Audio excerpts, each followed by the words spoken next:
High, আমি দেবী।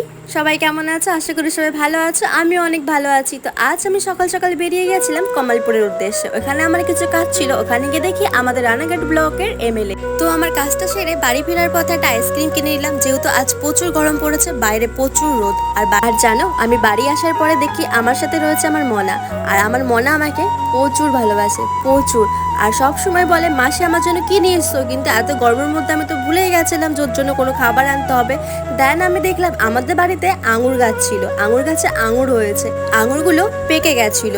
তো এখন পাড়ার সময় এসছে, এবং যেহেতু ওর জন্য আমি কোনো খাবার নিয়ে আসিনি, আঙুরগুলো পেরে এখন ওকে আমি দেব। কিন্তু জানো তো, এই আঙুর গাছটা আজ থেকে 5 বছর আগে লাগিয়েছিল। তো লাগানোর পরে এই যে সেকেন্ড টাইম ফল হয়েছে, 3 বছর তো কোনো ফলই হয়নি, এটা সেকেন্ড টাইম। সো ফার্স্ট টাইমে যখন হয়েছিল তখন খেয়ে নিয়েছিলাম, তখন আর মনে হয়নি ভিডিও করার কথা।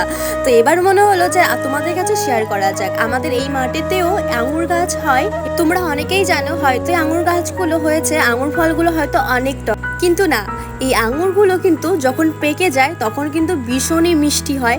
আমাদের এই গাছে কিন্তু পিঁপড়েও ধরে আঙুরগুলো খেয়ে নিয়েছে।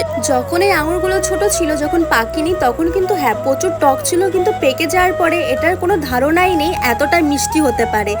আমি এখন আমার মনাকে দেব, ওর রিয়াকশন দেখেই বুঝতে পারবে যে আঙুরগুলো সত্যি কত মিষ্টি কি মিষ্টি না। ও তো খুব ভীষণ এক্সাইটেড আঙুরগুলো খাবে বলে। আমি কিন্তু আঙুরগুলো পেরে ধুয়ে তারপর ওকে দিয়েছিলাম। ওর রিয়াকশন দেখে বুঝতে পারবে আঙুর কতটা মিষ্টি।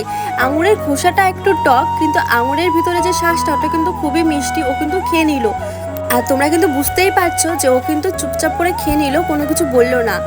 আর জানো তো, আমাদের কাছে প্রচুর আঙুর হয়েছিল, প্রচুর অনেক আঙুর হয়েছিল। তোমরা কে কে খাবে বলো? চলে আসো আমাদের বাড়িতে, সবাইকে না দিতে পারি, একটা তো দিতেই পারি বলো। আর আশা করি তোমাদের এই ছোট্ট মিনি ব্লগটা খুব ভালো লেগেছে। So by.